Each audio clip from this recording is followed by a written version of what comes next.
Hey everybody, welcome back to the channel. Today I want to do a little bit of a follow-up. Last video I told you I got a new lens, which is the Canon 70-200 f4. I put it on my R6 and I took it out and did some shooting on my latest trip to Chicago. So I want to just follow up, give you my first thoughts on the shots that I took. We'll go through those together. I'll go through some of my favorites, some of my least favorites, and my thoughts on the lens after being able to use it just a little bit. So yeah, with that, let's go ahead, let's jump over to the computer.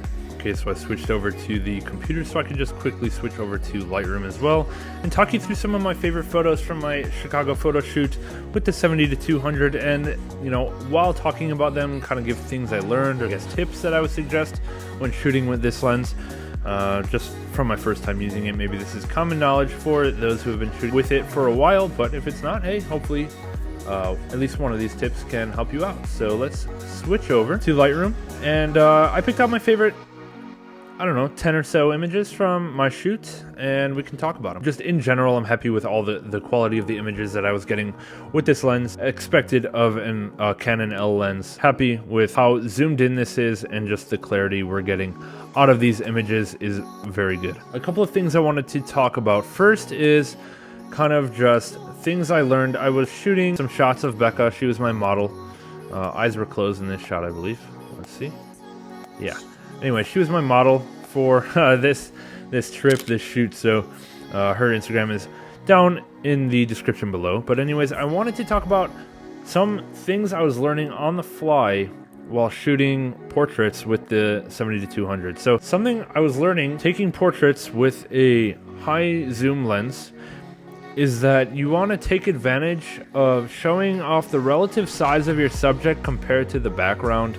And there's a lot of, you know, examples that I've seen other YouTubers. I think like Nigel Danson showed this shot, very amazing shot of a cabin or a church or something right in the foot of a mountain, taken from afar. And I really wanted to kind of just translate that kind of concept to shooting portraits. So what I did when framing Becca up in these shots was kind of show off how small she is compared to these huge skyscrapers that we were next to. So kind of just having her here lined up with this column I liked, just looking absolutely tiny compared to these huge columns which are just at the base of the skyscraper. You don't even have to see the full skyscraper, you just need to see the relative size of these things compared to her, and getting that from far away was really nice.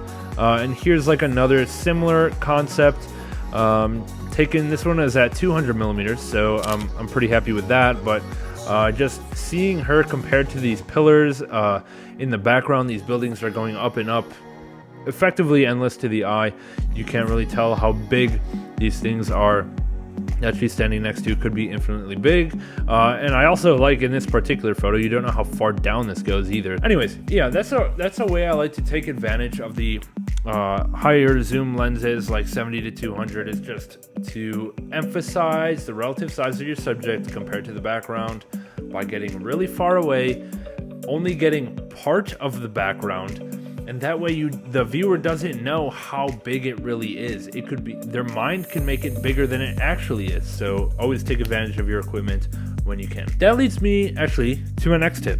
Frame shots that take advantage of what you're using.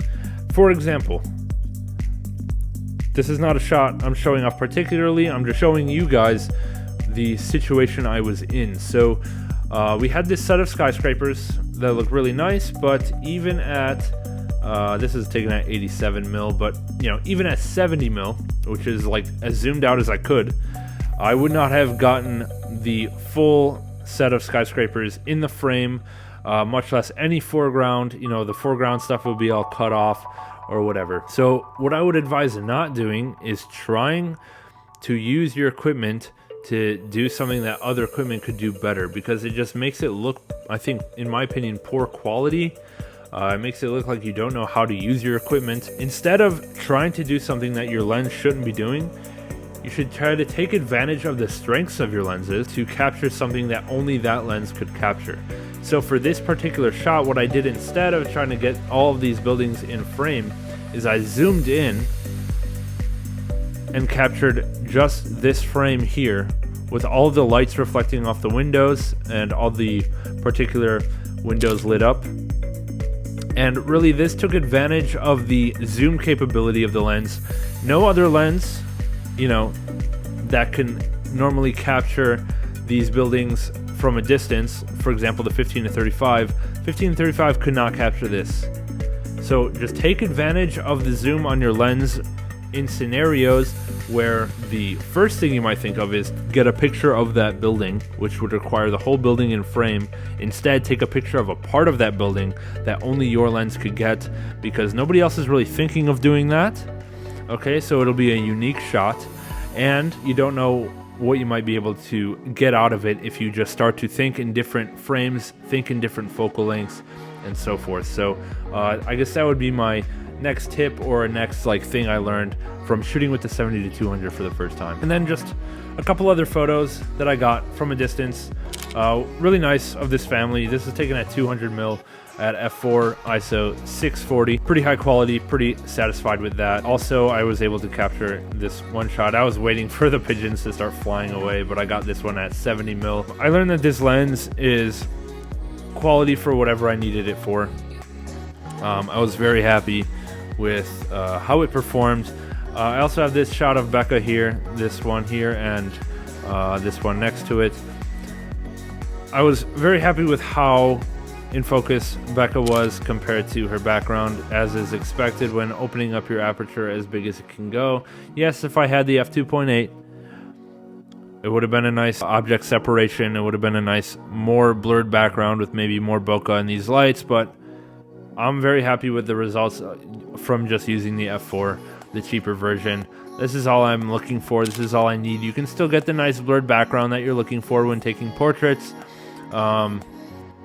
you know, and not have to shell out the extra $1,000 necessarily. If you can afford it, for sure go for it. If you can't, no big deal. You can still get some good shots if you frame your person right, if you make your background as far from them as possible to maximize the blur and not really notice that you don't have that f2.8 aperture. And there's kind of a similar idea with this shot here. I got this guy, this biker. Unfortunately, there's this damn light right in the middle. Nothing I can really do about that. But he or she is nicely in focus. The background is nicely blurred. Got some nice bokeh, like mini bokeh on these holiday lights here, or whatever lights they are. Yeah, everything I'm pretty much looking for. This is taken at 200mm f4 at 500 ISO, so can't complain about this quality, to be honest. I'm very happy with this.